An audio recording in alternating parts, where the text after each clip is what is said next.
Lili bat hartu eta oztoz-ozto erantzi eta arek zu ere amets eta arek zu ere erantzi.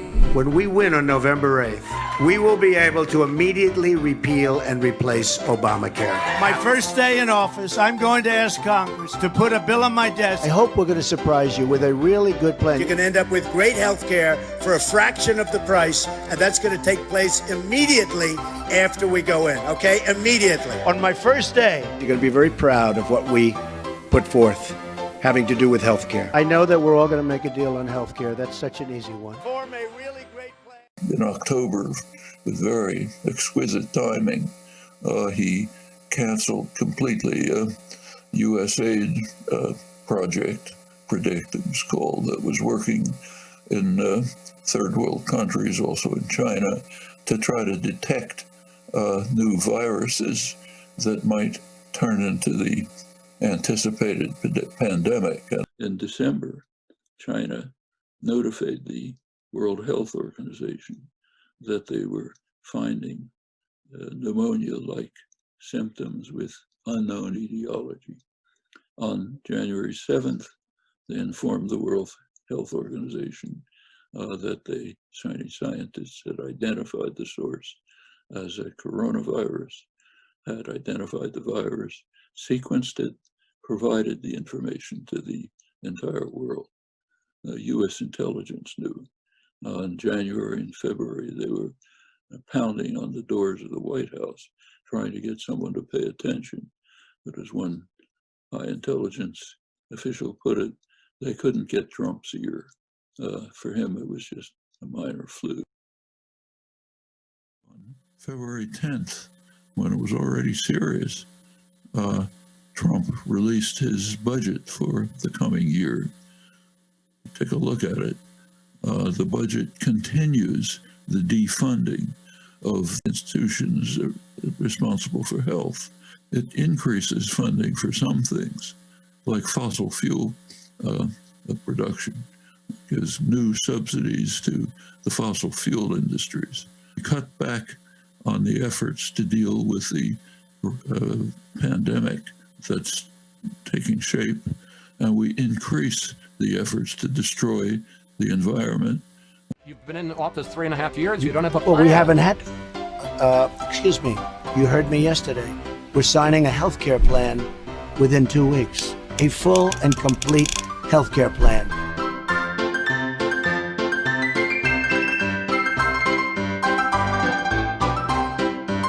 I've been saying this for a long time. And now since June, it has gone up, more than doubled. One day this week, 75,000 new cases, more than double. Chris, that's the old because we peak. have great testing, because we have the best testing in the world. If we didn't test, you wouldn't be able to show that. In Montana, where they live, you can't get tested unless you're symptomatic, and then you don't get your test results for 5 days. Also, the people that they came in contact with, like my mother, who's had 2 heart attacks, 5 stints and a pacemaker in the last 5 months, couldn't get a test because she wasn't symptomatic, even though she could have been the asymptomatic contact that gave them COVID. The nurses in the hospital that are taking care of them can't get tested because they don't have tests to test them with. Those nurses are risking their lives and cannot get tested. The stress, the strain, the exhaustion that's happening in that hospital is met with the conflict around the courthouse, where people are carrying guns and saying that it's their freedom not to have to wear a mask. This is the state of affairs in the middle of our country, where you, the people in the middle of our country, are at great risk of dying from COVID. They keep saying that the risks are so small and that you might not die and that it'll be fine. But I'm telling you what's going on with my family. My grandmother died of COVID, and my godmother died of COVID. My sister and her husband are fighting for their lives, and my sister is not doing well.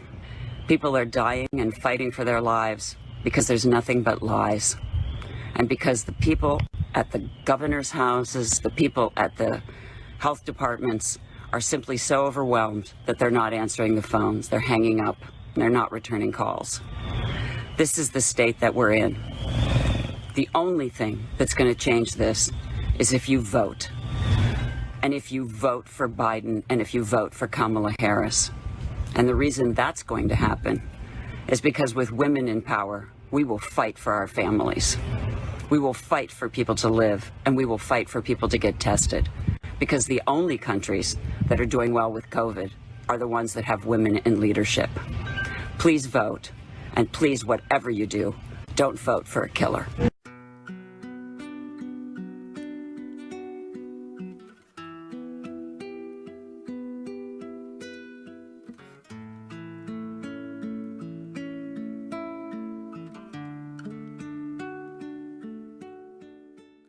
Hospitals are, under the neoliberal programs, are supposed to be efficient, meaning no spare capacity, just enough beds to get by.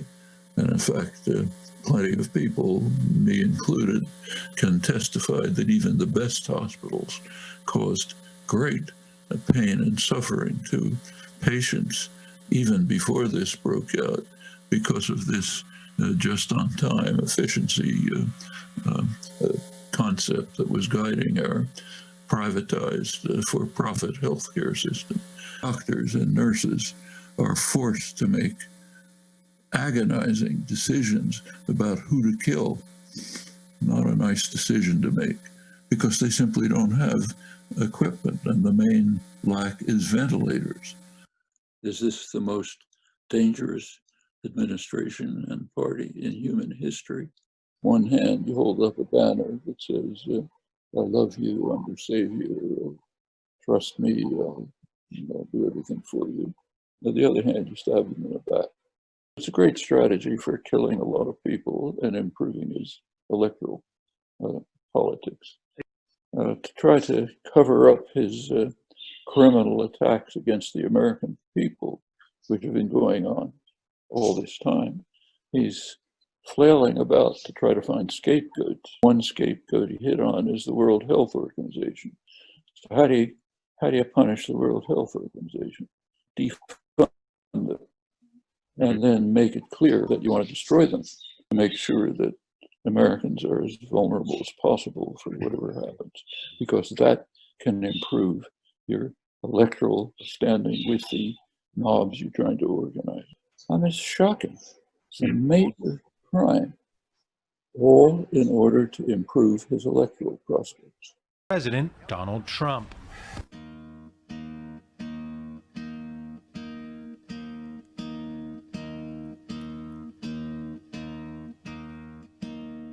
Coronavirus is serious enough, but horrible plague. And there is a civilizational crisis. We have to, it's a time, possibly good side of the coronavirus, as it might bring people to think about what kind of a world do we want? Do we want the kind of a world that leads to this? And we should think about the origins of this crisis. Why is there a coronavirus crisis? It's a colossal market failure. It goes right back to the essence of markets, exacerbated by the neoliberal, the savage neoliberal intensification of deep social economic problems. It was known for a long time that pandemics are very likely, and it was understood, very well understood, that they are likely to be coronavirus pandemic. Slight modifications of the SARS epidemic 15 years ago. It was overcome. The viruses were identified, sequenced, vaccines were available. The labs around the world could be working right then on developing protection for potential coronavirus pandemics. Why did they do it? The market signals were wrong. The drug companies, we have handed over our fate to private tyrannies called corporations, which are unaccountable to the public, in this case, Big Pharma, and for them, making new body creams is more profitable than finding a vaccine that will protect people from total destruction. This is the most criminal president, human, who has ever lived on Earth. I mean, Hitler was a monster.